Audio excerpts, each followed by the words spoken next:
Boa noite, pessoal. Boa noite a todos. Sejam todos muito bem-vindos a mais um estudo da nossa casa. Hoje com o tema Você no comando da sua vida. Coisa que é rara, mas a gente tem que aprender a comandá-la. Nós vamos então fazer a prece e em seguida fazemos o nosso estudo. Vamos orar.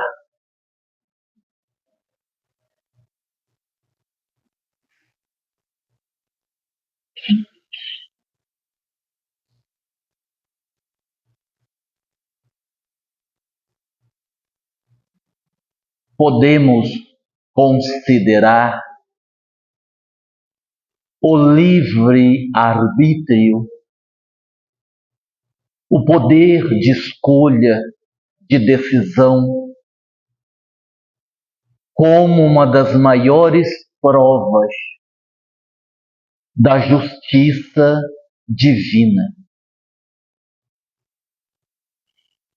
Como o espírito é criado simples e ignorante,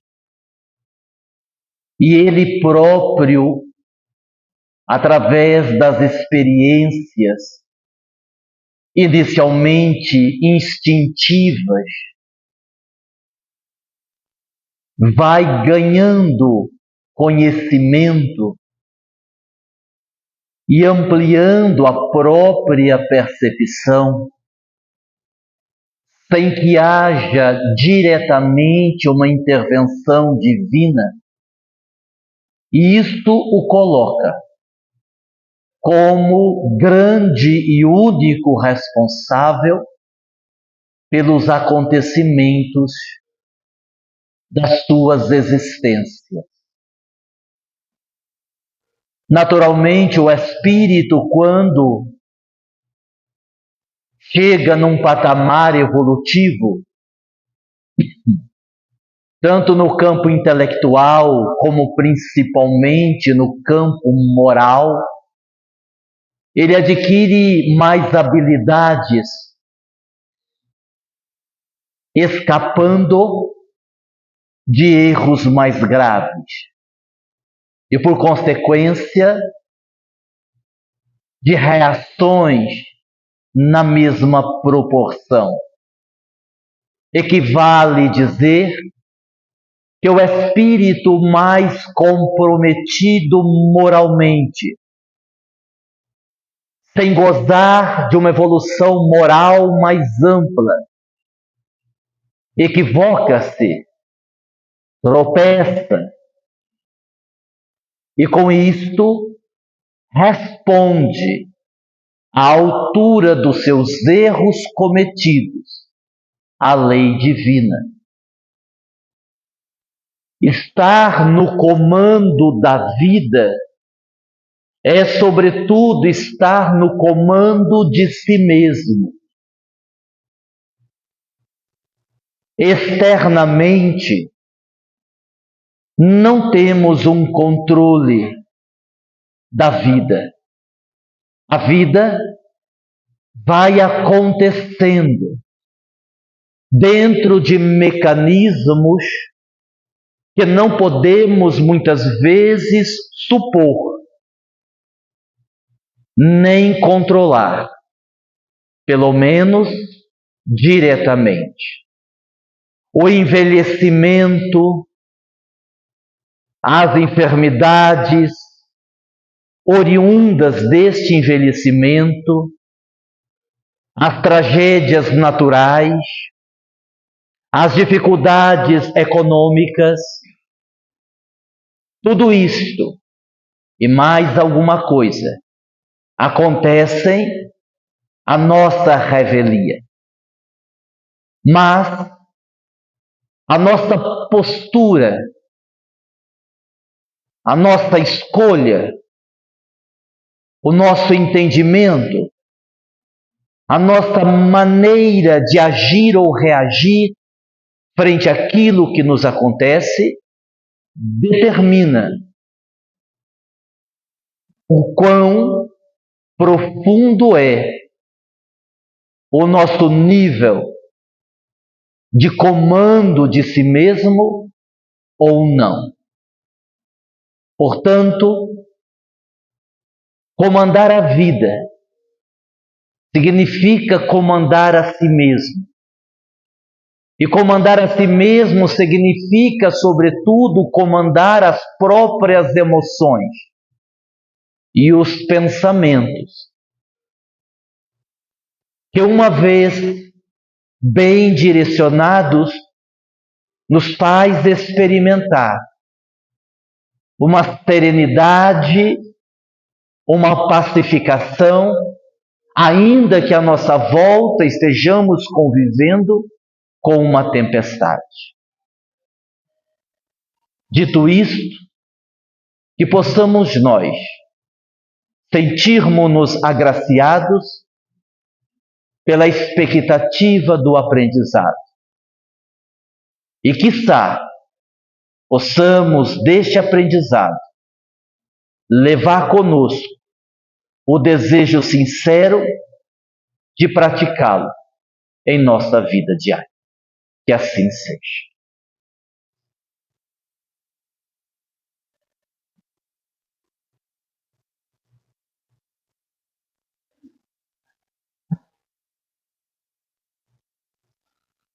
Eduard Bernays foi sobrinho de Freud.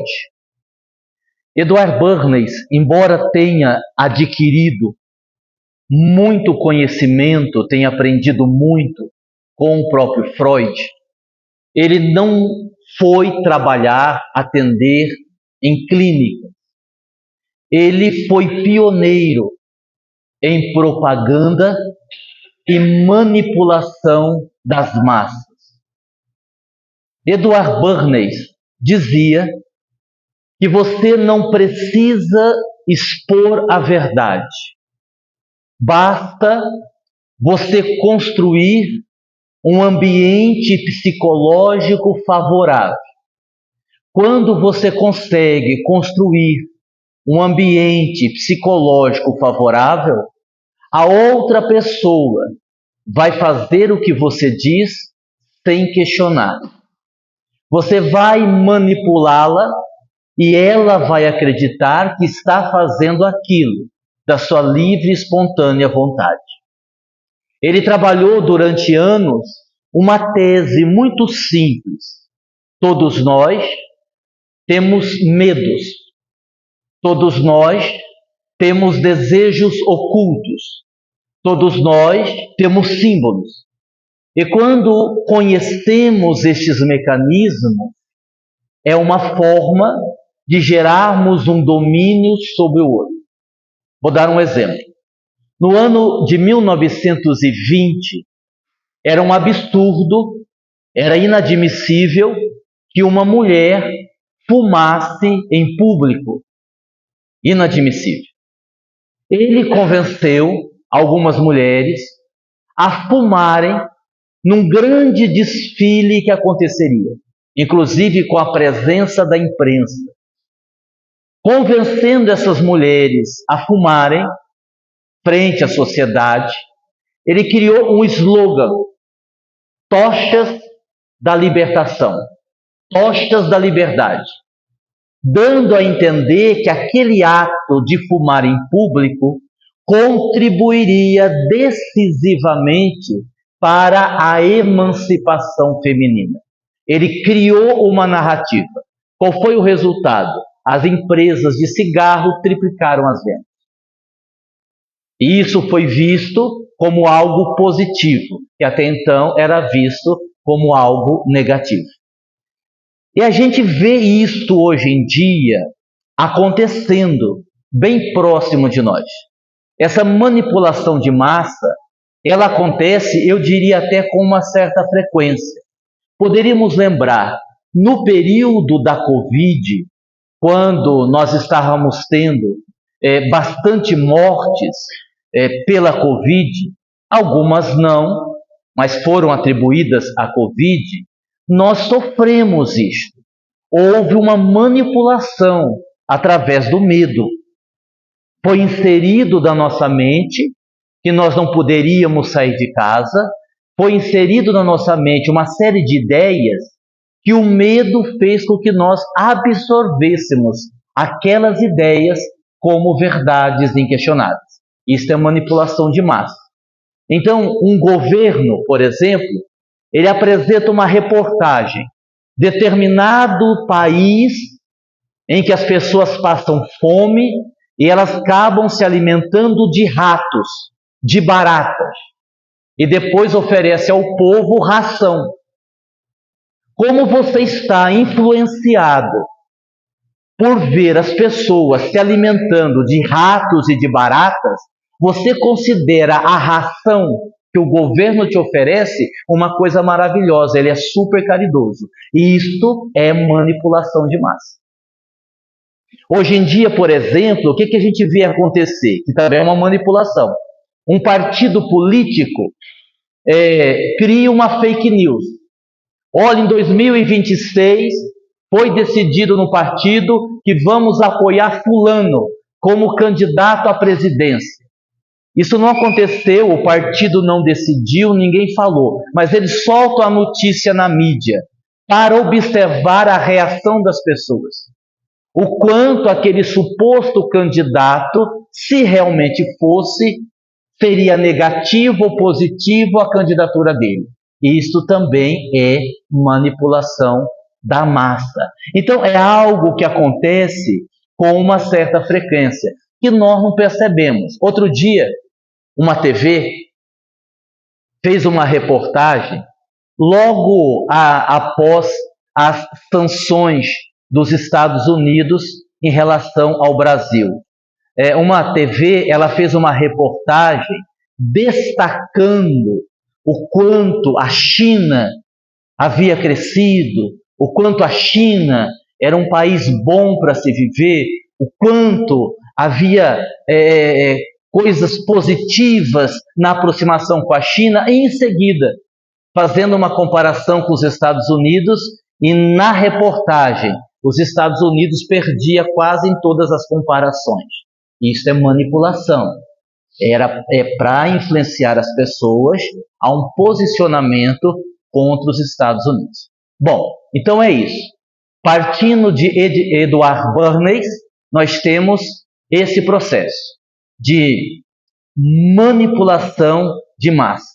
Inclusive, ele deu o nome de engenharia do consentimento. Vocês podem procurar no Google, ele é muito conhecido, engenharia do consentimento, onde ele apresenta uma narrativa que não é verdade, mas isso passa a ser uma verdade para nós. Bom, eu falei do externo. Aí a gente tem um outro problema, que também nos tira do comando de nós mesmos. Primeiro essa, a influência da massa, a influência do meio, as manipulações que nós sofremos, campo externo. Mas nós temos o campo interno, que são as questões relacionadas ao nosso inconsciente.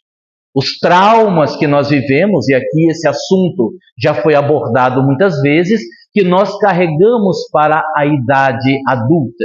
Por exemplo, quando um pássaro bica uma fruta que está no pé, o que acontece com a fruta? O que acontece? Não, ela não apodrece. Ela amadurece mais rápido. Ela amadurece mais rápido, ela não apodrece. Quando nós sofremos um trauma de infância, é justamente isso que acontece. Nós temos que amadurecer mais rápido. E aí, nessas lacunas, é onde surgem os traumas. Ah, mas toda a experiência que eu vivi na infância vai me afetar na idade adulta? Toda não. Isso vai depender de como você registrou, como aquilo foi registrado pela sua mente e como aquilo afetou a sua vida. Se aquilo teve uma importância maior em termos de traumas, vai afetar a sua vida. Do contrário, não. Aguinaldo, mas onde é que entra aí o fato disso influenciar em a gente não ter o comando da nossa vida? Muito simples. Pensa assim, ó. Você está com um amigo num bar. Os dois são solteiros. Aí você diz assim para o seu amigo, você viu lá? Aquela moça lá está te dando bola, está olhando para você. Qual? Aquela que está sentada à esquerda. Aquela loira? Deus me livre. Nem vou olhar. Ué, mas como assim? Bonita, atraente. Olha que moça bonita. Não, mas para mim não serve. Detesto loira. Cabelo loiro geralmente é pintado. Essa cor branca, a cor aguada. Não, não, não. Não quero. Com esse tom de pele, não vou nem olhar. E a pessoa que diz isso, ela tem certeza absoluta que ele está no comando da sua decisão. Só que ele não se lembra que quando ele tinha 13 anos, na sua primeira paixão, ele foi apaixonado por uma loira que sentava na primeira fileira, a sua coleguinha, da qual ele levou o maior fora. E ela disse para ele assim: jamais namoraria um menino como você. Você é feio. Aquilo foi registrado a tal ponto de hoje, sem que ele se dê conta que foi o registro que ele fez na infância, o influencia na decisão de hoje. Então, nós temos dois problemas sérios para estarmos no comando da nossa vida: as influências externas, o meio, as manipulações, e as questões internas das quais nós não nos damos conta, mas elas acontecem. Tudo certo até aqui? Todo mundo entendeu? Muito bem. Agora vocês vão participar comigo. Agora a gente vai mudar um pouco o estudo. Já apresentei a explicação, já fiz a introdução. Agora a gente vai descobrir juntos se nós estamos ou não no comando da nossa vida. Eu vou fazer aqui, deixe-me ver quantas deu. Mais de 21 perguntas. Se você responder mais que 6 positivamente, é porque você não está no comando da sua vida. Tá? Então, assim, qual é o bom para você? Não. Cada afirmação que eu fizer, não, isso não. Cada sim, você vai contando. Na hora que passar de 6, então vamos fazer o seguinte. Agora eu vou contar com a honestidade de vocês. A hora que passar de 6, quem passar de 6, diz assim, ó, bingo, até uma referência ao nosso almoço de domingo. Bingo, e vai ficando de pé. Ó, eu passei de 6, vou ficar de pé. O bingo passou. Para a gente ver no final. Vamos fazer? Vocês estão? Não, que povo tímido. Que povo tímido, né? Eu vou te contar. Tá bom, então vocês contem sentados mesmo. Tudo bem. Vocês não querem ficar de pé? Seria uma oportunidade da gente ficar sabendo da vida dos outros, né? Porque é interessante a gente saber da vida dos outros, não é verdade? Porque teve uma vez, claro que a piada não foi minha, eu aprendi com Ariano Suassuna. Esse negócio de curiosidade é uma coisa muito feia. Estava conversando com uma mulher curiosa, e ela disse assim: qual é seu signo? Eu disse: é Sagitário. Aí ela disse assim: pessoa do signo Sagitário costuma ter duas caras. Inconveniente, fala a verdade. Mas eu respondi à altura. Eu disse assim para ela: ô minha filha, você acha que se eu tivesse duas caras eu estava usando essa? Aí ela ficou desconcertada, né? E nós encerramos a conversa. Vamos lá, primeira afirmação. Vejam bem, é não. O que é legal para vocês, a resposta é não. Todo sim é prejuízo. Vocês vão anotando aí. Primeiro, o político que você gosta e que vem votando durante vários anos foi denunciado por corrupção. Mas você continua votando nele para não admitir que você estava errado.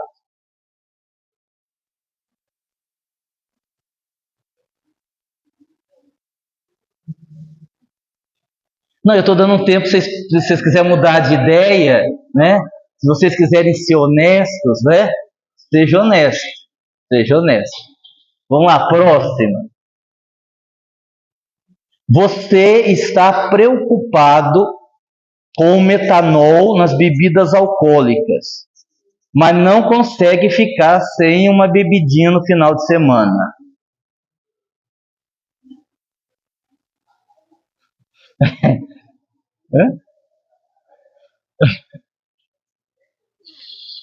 É.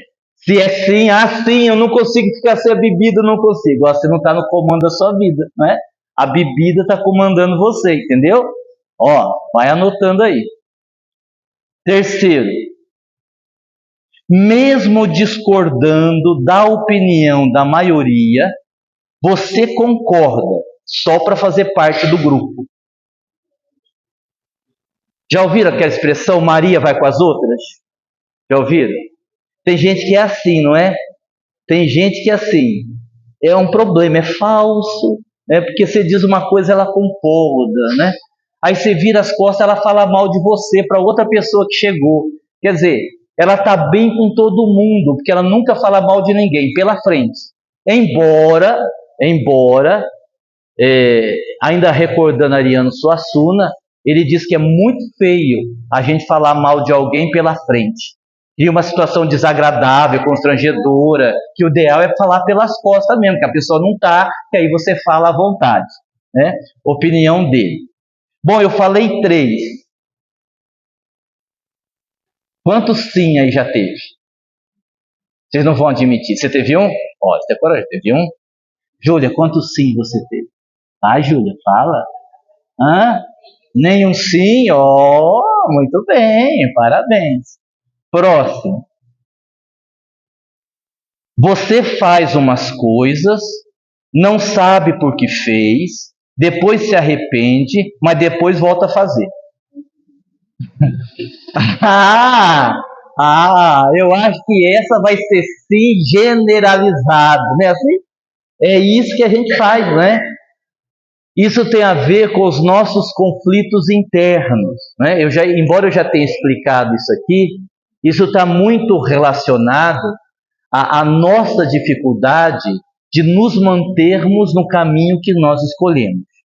Fora de dúvida, inquestionavelmente, todo mundo que está aqui escolheu o caminho do bem.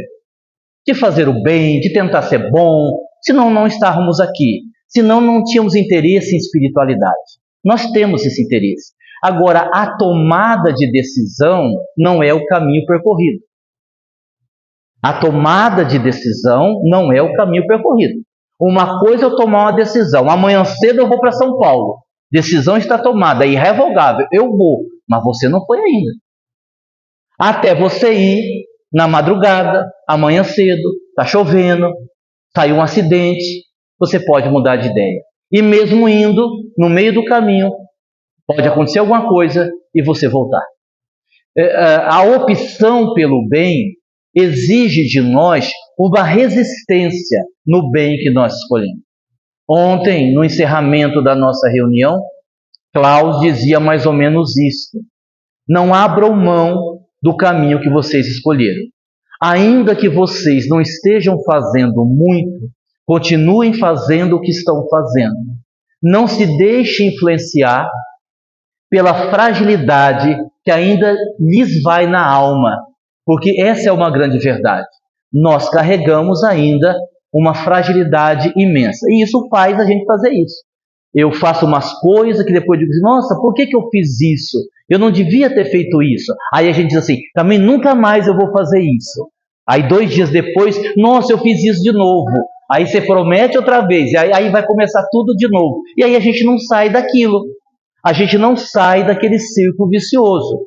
Aí você está num conflito do qual você não consegue superar. É igual, quer ver? Muita gente vai se identificar agora. É igual a pessoa dizer, não, eu vou fazer regime, eu vou fazer um regime rígido, que eu preciso emagrecer. Não vou comer mais lanche. Essa semana mesmo, não vou comer lanche nem um dia da semana. Nem pizza. Aí acaba o estudo de quarta-feira. Até fazer janta, demora. Vamos passar no lanche? O que vai fazer de jantar? Pede uma pizza. Mas você falou que você não ia comer mais? Só hoje. Não é assim? E quando você vê, você está de novo naquele ciclo. Agora, se deixar de comer pizza é difícil, imagine ser uma pessoa melhor. Como é muito mais difícil, entendeu? Então, tudo bem. Eu tenho certeza que um sim todo mundo já tem. Não adianta vocês quererem esconder, já saquei. Próximo. Se você encontrar um desafeto na rua, uma pessoa que você não gosta, ela vai estragar seu dia. Veja bem, se uma pessoa que você encontra durante o dia no mercado, ela estragou o seu dia, porque você não tem o comando da sua vida. Sim? Porque vamos pensar racionalmente. Não é a pessoa que estragou o seu dia. Você é que permitiu estragar o seu dia no contato com a outra pessoa. Nunca é o outro, é sempre você. Lembram daquela teoria? Quando o outro te incomoda, o incômodo é seu. Quando o outro te incomoda, o incômodo é seu.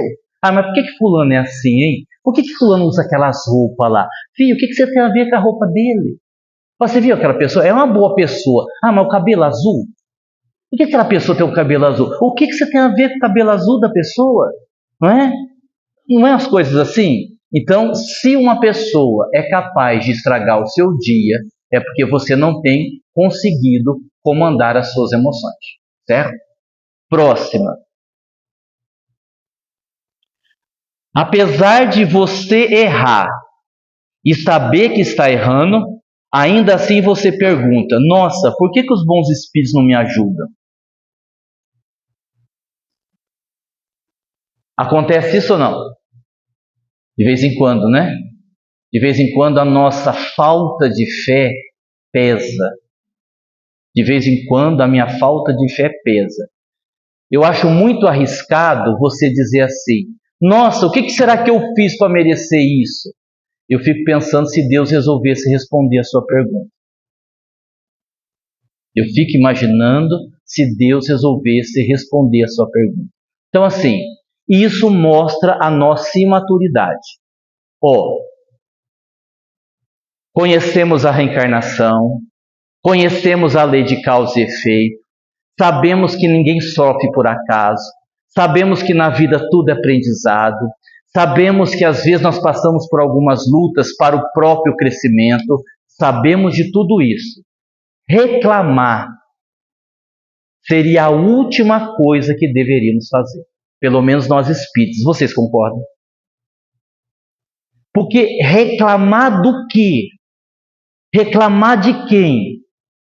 De posse do conhecimento que nós já temos. A coisa mais absurda que existe é eu ficar: nossa, por que eu sofro tanto? Por que eu tenho que passar por isso? Nossa, será que Deus não poderia ter me ajudado mais? O que eu fiz para merecer isso? E aí tem gente que ainda chega no absurdo de dizer assim: eu nem pedi para nascer. Não pediu mesmo, implorou. Implorou, tentou furar a fila para voltar logo. Então, não é falta de conhecimento, é imaturidade, certo? Vamos lá. Gente, não precisa responder claramente, mas como é que vocês estão aí? Tem gente que está para bater o bingo? Tem gente que já está? Estou na boa. Quem está na boa aí para chegar? Tem alguém na boa? Vamos lá. Vocês não contam, né? Vocês ficam guardando segredo, né? Próximo. Você não está vivendo, está apenas enfrentando as demandas do dia a dia. Infelizmente, isso acontece muito. Você não está vivendo, quer dizer, você não está tendo prazer, não está tendo alegria, não está vivendo com vontade. Você está apenas enfrentando as demandas da vida. Ai, mais um dia. Ai, amanhã é segunda-feira. Ai, vamos começar de novo. Outro dia eu disse para uma pessoa: você sabia que metade das coisas da sua vida que você programar não vão acontecer? Ele disse: não, isso não é um problema não, Guinaldo, isso aí eu sei, eu queria que a outra metade acontecesse, mas nem a primeira metade está acontecendo. Falei: então procura um centro, vai tomar uns passes, que a coisa está feia para o seu lado. Próximo. Quase sempre o seu medo te impede de tomar decisões. Se a resposta for sim, você não está no comando da sua vida. Porque ter medo é natural. Lembrando que o medo é uma emoção primária. Todos temos medo. O problema é quando o medo ou qualquer emoção te domina e te controla. Aí você tem um problema. É igual a raiva. Quem diz que não sente raiva não se conhece. Ah, eu não sinto raiva de ninguém, eu não tenho raiva de ninguém. Essa é a maior mentira que a pessoa pode contar para ela mesma. Por quê? Porque no nosso grau evolutivo, na nossa condição humana, todos nós sentimos raiva. A questão é, o que é que eu faço, ou o que eu estou fazendo com a raiva que eu estou sentindo? Como é que eu estou canalizando? Como é que eu estou olhando para isso? Tá? Isso que é o importante, certo? Aguinaldo, você tem raiva de alguém? Eu tenho. E você se vinga? Eu não. Eu anoto os nomes. Né? Eu anoto os nomes. Né? Não, a gente. Ó, a minha lista é grande. A minha lista é grande. Porque a única coisa que me deixa feliz é que se quando eu morrer eu for para o inferno, vai muita gente primeiro do que eu. E eu vou poder dizer, eu estou aqui, mas você também está. Vai, nós vamos estar em família. Próxima. Você permanece mais tempo no pessimismo do que no otimismo? Se a resposta for sim, você não tem o comando da sua vida. Porque tudo tem um lado bom. Outro dia eu vi uma entrevista, o médico chegou para o paciente e disse assim, o cara estava internado, olha, eu tenho uma notícia boa e uma ruim. Qual você quer primeiro? O paciente disse, o senhor me dá a ruim primeiro. Diz, bom, a ruim é que nós tivemos que amputar os seus pés. Meu Deus, e qual é a boa? Tem um enfermeiro que quer comprar seu tênis. Quer dizer, então todo lado ruim tem um lado bom, entendeu? Agora, eu ia contar essa no IPAMED, mas falaram que é muito mau gosto, então eu não vou contar. Né? Vai ter alguém lá que amputou o pé e vão me processar que eu falei mal quem tem um pé amputado. Então eu não vou falar essa, deixar essa para lá. Só estou contando para vocês. E veja, nem aquilo que nos acontece que é ruim, a gente pode chamar de ruim. Porque se nós acabamos de dizer que as experiências supostamente ruins, elas têm um caráter ou de aprendizado ou de resgate dos débitos do passado, na verdade, o que é ruim não é ruim. Só não é tão bom como a gente esperava. É igual quando você diz que a sua vida não deu certo. A minha vida não deu certo. Não é que a sua vida não deu certo. Ela deu, só que não do jeito que você queria. E entre expectativa e realidade existe uma distância. Então a gente tem que prestar atenção nisso. Você acha que você fracassou e você fracassou, ou só a vida não aconteceu do jeito que você queria? Então a gente tem que saber fazer essa diferenciação. Porque aí, poxa, fica mais fácil viver sem remorso, sem culpa, sem não aceitação, porque você está vendo que aquilo que está acontecendo é um processo que vai te conduzir a algum lugar. Quem está na boa aí? Vocês não vão falar, né? Vocês não vão falar. Se vocês fossem fazer terapia, vocês não duravam 2 semanas. Não durava 2 semanas. Porque uma das coisas principais da terapia é o jogo limpo. É o olho no olho. É o olho no olho. A menos que a pessoa, usando de toda a sinceridade, diga assim, olha, eu ainda não estou preparado para falar desse assunto. Eu não me sinto à vontade para verbalizar esse meu trauma. Aí beleza, que aí é o momento de cada um. Fora isso, tem que ser olho no olho, ainda que doa. Ainda que doa, ainda que você sofra, porque é a única forma da gente resolver as questões. Do contrário, a gente não vai resolver. Se não doer, não está resolvendo. Ah, mas eu estou vindo no centro, a minha vida está maravilhosa. Vocês já ouviram pessoas que dizem assim, ó, quando você pergunta, e aí, tá tudo bem? A pessoa diz assim, tá ótimo, se melhorar, estraga. Tá uma droga a vida dessa pessoa. Tá uma droga. Porque atualmente ninguém está vivendo assim. Ou essa pessoa tem problema psiquiátrico. Você dizer minha vida está ótima, se melhorar, estraga, em sã consciência, quem é que pode dizer isso hoje em dia? Ah, mas a pessoa disse, pois é, mecanismo de defesa. A pessoa está dizendo isso, ela está querendo dizer assim, ó, não mexa aqui não, que eu não quero mexer nisso. Está uma droga, mas eu quero fingir que está boa. Aí você lembra de Lacan, Jacques Lacan, psicanalista francês. Ele diz assim, nós só buscamos a verdade que conseguimos suportar. Certo? E aí a gente pode travar a nossa evolução, porque a gente vai dando um passo, vai evoluindo. Aí em determinado momento, Para você dar o passo seguinte, vai doer. Então aí você não dá. Só que aí você estaciona. Porque no medo de dar o passo seguinte, você para ali. E você deixa de crescer, você deixa de evoluir. Por quê? Porque o passo seguinte vai doer muito. E você não quer mexer naquilo. E isso é um erro. Porque aí nós vamos em Freud.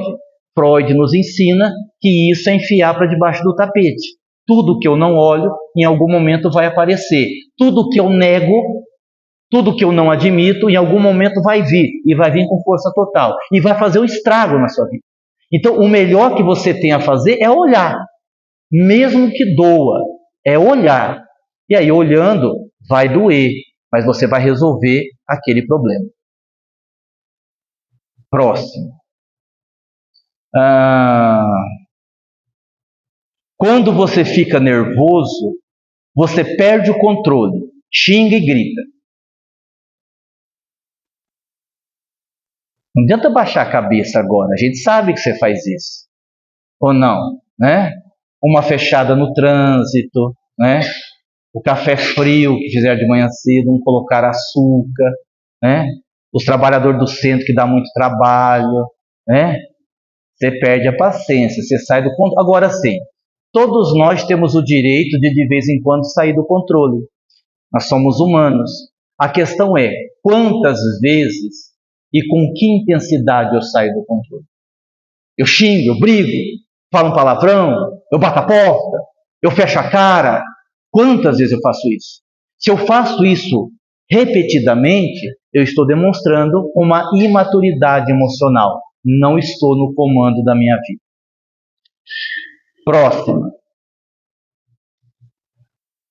Você se ofende com pouca coisa, é melindroso. Exemplo, alguém chega para você e diz assim: vamos aumentar a sua camisa do Empamed, né? GG, você engordou um pouco.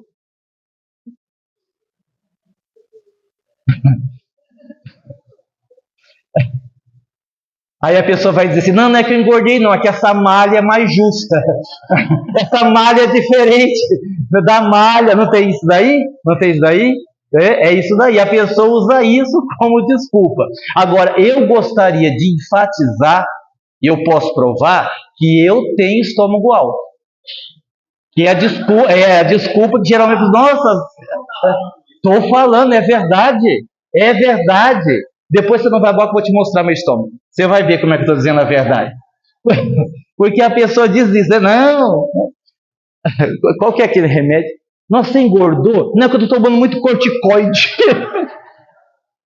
Rapaz, deve estar tomando 1 litro de corticoide, né? Entendeu? Então, assim, e a pessoa se melindra. Tem gente que é assim, a pessoa fica magoada, a pessoa fica assim, realmente ela fica irritada com aquilo.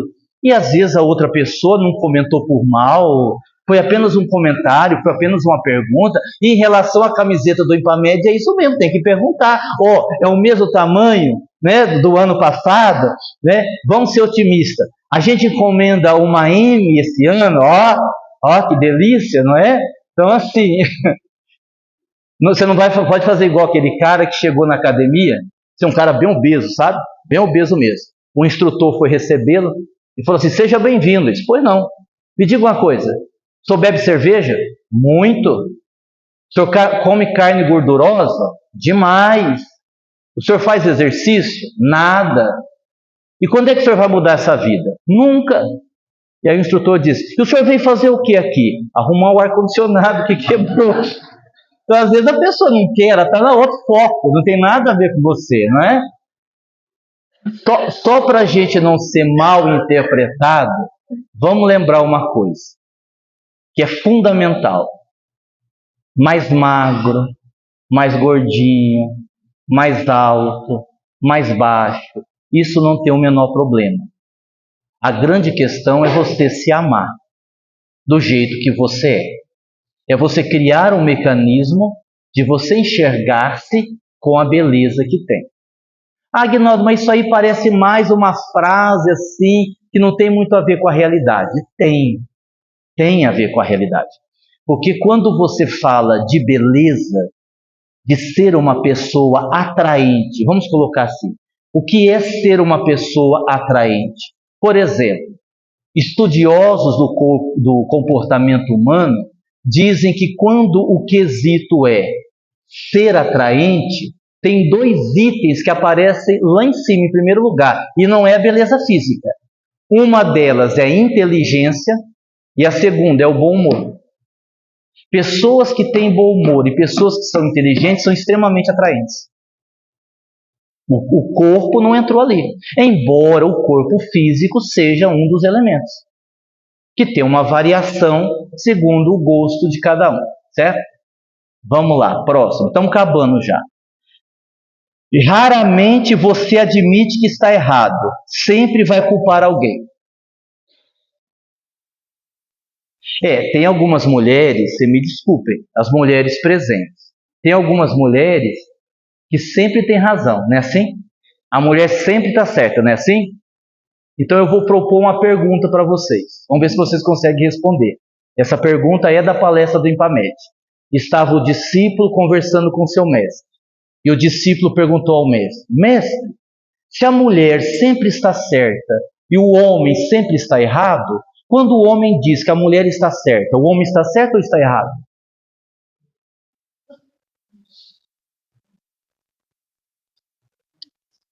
Pensem aí.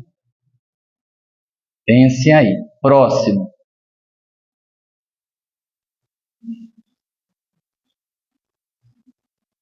Quando os problemas aumentam, você tem vontade de sumir. Esse é assim. Esse é. Outro dia eu li uma frase de autoajuda que dizia, essa pessoa disse assim: de tanto levantar, sacudir a poeira e seguir em frente, estou com renite alérgica. A gente fica com renite de tanto fazer isso, né? Próximo. Não diz não porque tem medo de ser abandonado. Não diz não porque tem medo de ser abandonado. Próxima. Revida provocações. Bateu, levou. Pisou no meu pé, levou. Então, você não tem o controle da sua vida, você não consegue se controlar. Não é? Você explode, você é uma pessoa impulsiva. Próxima. As pessoas conseguem te irritar com facilidade. As pessoas conseguem te irritar com facilidade. Estamos acabando. Tem alguém na boa? Sabe o que eu acho que vai acontecer? Não vai ser bingo, não. No final nós vamos ter 35 ganhador. Vai ter que dividir o prêmio. É isso que vai acontecer. 35 ganhador. Olha, vocês que são meus amigos, que querem me convidar às vezes para jantar, para almoçar, fiquem à vontade. Eu vou deixar claro que tem 3 coisas que eu odeio, com todas as forças. Uma delas, pescar. Eu não sei qual é a graça de uma pessoa ficar pescando. Não me chame para pescar, porque eu não vou. Segundo, jogar bingo. Eu odeio bingo. Que coisa mais chata. Número 22, 2 patinhos na lagoa. Ai, tá na boa. Ai, gente, que coisa de pobre. Detesto. E a terceira eu sou obrigado a fazer, que é cortar cabelo, que não tem jeito. Ou coisa chata que é cortar cabelo. Meu Deus do céu. Próximo. Você quer largar de beber, mas como todo mundo fica te insistindo e chamando você de careta, você não aguenta e toma mais uma. Próximo. Até hoje você se lembra com mágoas do que te aconteceu na infância. Se você lembra com mágoas, é porque aquilo te influencia. Então você não está no comando. Próximo, está acabando. Você sabe lidar muito bem para ajudar a resolver o problema dos outros, mas quando é com você, você não consegue. Penúltima. Sempre nas situações difíceis, você pergunta por que os bons espíritos não te ajudam mais. E a última. Finge gostar do sexo com seu companheiro só para agradá-lo. Ou companheira. Essa é pesada, né? Essa é pesada. Aliás, Aliás, o dia que eu tiver tempo, eu vou fazer um seminário sobre sexo. Porque é uma pena que existam tantas dificuldades, tantos tabus relacionados a esse assunto, e às vezes diante de coisas tão simples, que não caracterizam pecado, que não caracterizam culpa, caracterizam apenas orientação, opção, escolha, que nós deveríamos aprender. Infelizmente, a gente é muito fechado para isso. Por quê? Porque a gente tem medo de se expor, de dizer alguma coisa que é, que não é, e isso é muito complicado, não deveria ser. Porque o sexo está na nossa vida, é da natureza, é natural. Até algumas pessoas podem gostar menos, outras podem gostar mais, aí é de cada um, mas é algo criado por Deus. Então não é algo que tem que ser visto como uma coisa impura, negativa, não é? Então é uma pena que a gente não tenha no meio espírita mais seminários abordando este tema. Seria muito interessante para a gente desmistificar muitas coisas que só existem na nossa cabeça, que são as crenças, aquilo que nos falaram, aquilo que nós alimentamos e que, na verdade, a rigor não teria problema nenhum. Muito bem, eu acabei e vou encerrar o estudo. Ninguém vai se pronunciar? Se eu perguntar assim, quem teve mais que 6 sim? Vocês vão erguer a mão ou não? Não, vocês não vão. Eu vou recomendar terapia para todos vocês, para vocês aprenderem a se olhar. Vai, Aguinaldo, insiste e pergunta. Não vou perguntar. Sabe por quê? Quando a lagarta está vivendo o processo de metamorfose para virar borboleta, se você quiser ajudar e vai lá e força para abrir o casulo, o que acontece? Ela morre. Isso quer dizer que a busca ela é interna, nunca é de fora para dentro. As pessoas é que precisam se encontrar. Eu gosto muito de usar uma expressão simbólica, que um terapeuta é como se fosse um GPS.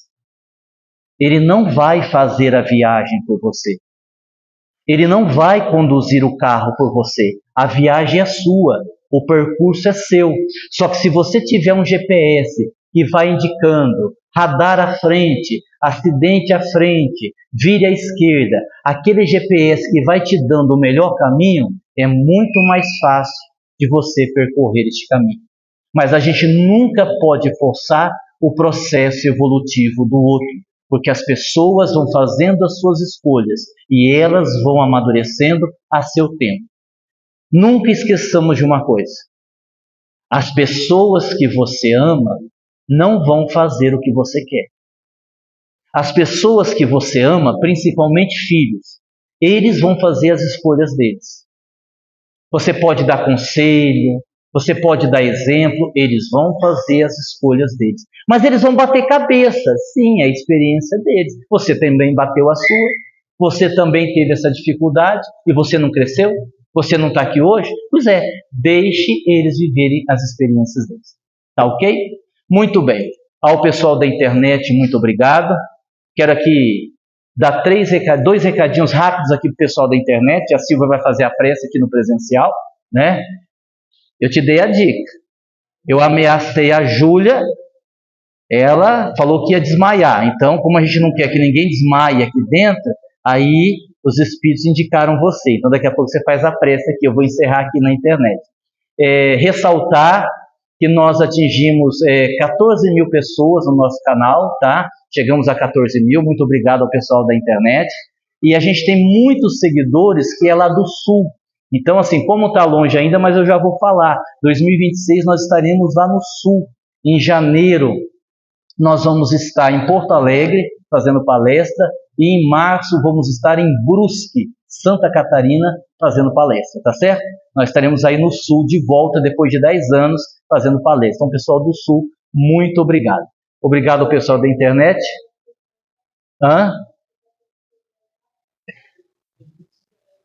Ah, é, do velho da van, é. Eu estive em Brusque há muitos anos atrás, foi uma coisa muito bacana que aconteceu lá. Ah, mas não vou contar agora não, que já está na hora de terminar, outra hora eu conto. Bom, pessoal da internet, muito obrigado. A Silva vai fazer a prece para a gente encerrar. Até mais.